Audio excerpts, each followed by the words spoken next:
যে খবর এই মুহূর্তে নজর রাখবো, মেদিনীপুর মেডিকেলে প্রসূতি মৃত্যুকাণ্ডে বিতর্কিত সংস্থার ডিরেক্টরকে জিজ্ঞাসাবাদ। পশ্চিমবঙ্গ ফার্মাসিউটিক্যালের টেকনিক্যাল ডিরেক্টর মুকুল ঘোষকে ভবানী ভবনে প্রায় 4 ঘন্টা ধরে জিজ্ঞাসাবাদ করছে সিআইডি।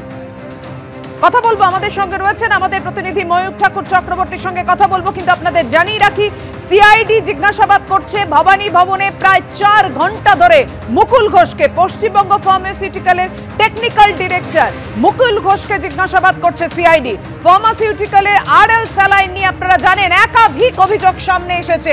প্রসূতি মৃত্যুর ঘটনায় তোলপাড় পড়ে গিয়েছে গোটা রাজ্য জুড়ে। বিতর্কের মুখে পশ্চিমবঙ্গ ফার্মাসিউটিক্যালের আরএল স্যালাইন ব্যান করে রাজ্য, কিন্তু কেন এরকম ধরনের স্যালাইন তৈরি করলো এই সংস্থা জানিয়ে বারবার প্রশ্ন উঠেছে। পশ্চিমবঙ্গ ফার্মাসিউটিক্যালের টেকনিক্যাল ডিরেক্টর, এবার টেকনিক্যাল ডিরেক্টর মুকুল ঘোষকে জিজ্ঞাসাবাদ করছে ভবানী ভবনে সিআইডি।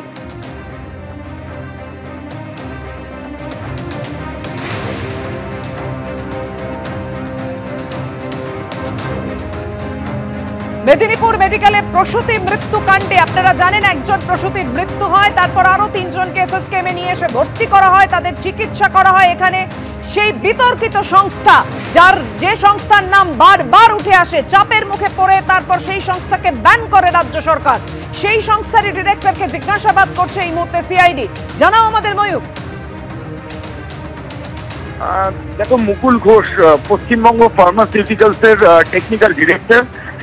তাকে সিআইডির তরফ থেকে নোটিশ সিআইডি সূত্রের খবর, তাকে কিন্তু জিজ্ঞাসাবাদের প্রক্রিয়া হয়ে গেছে ইতিমধ্যেই। সিআইডির তরফ থেকে প্রায় 2.5 ঘন্টা সিআইডির তদন্তকারী আধিকারিকরা পশ্চিমবঙ্গ ফার্মাসিউটিক্যালস, যারা এই রিঙ্গার ল্যাকটেড স্যালাইন যারা প্রস্তুত করেন, চোপড়ার সংস্থা পশ্চিমবঙ্গ ফার্মাসিউটিক্যালস এর টেকনিক্যাল ডিরেক্টর মুকুল রায়,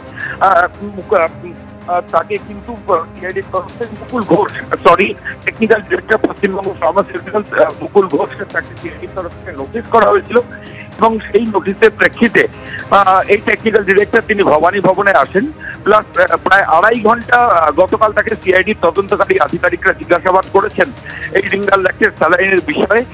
এই রিঙ্গার ল্যাকটেড, যেটা আমাদের কাছে খবর ইতিমধ্যেই বিভিন্ন জায়গায় ব্ল্যাকলিস্টেড হয়েছে, তার কালো তালিকাভুক্ত হওয়ার পরেও কি করে এটা বিভিন্ন জায়গায় সরবরাহ করা হচ্ছে সংশ্লিষ্ট বিষয় নিয়েই কিন্তু জিজ্ঞাসাবাদ করা হয়েছে। সিআইডি সূত্রে আরো যেটা জানা যাচ্ছে যে এই স্যালাইনের যে স্যাম্পল, সেটা রাজ্য সরকারের স্বাস্থ্য দপ্তর ইতিমধ্যেই সেই স্যাম্পল কালেকশন করা হয়েছে এবং সেটা কেমিক্যাল এক্সামিনেশনের জন্য পাঠানো হয়েছে।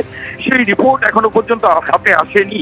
যদিও মহামান্য কলকাতা হাইকোর্টে এই প্রসূতি মৃত্যুর ঘটনায় যে মামলা চলছে, তাতে কিন্তু রাজ্য সরকারের তরফ থেকে স্পষ্টভাবে জানানো হয়েছিল যে স্যালাইনের কোনো ত্রুটি ছিল না।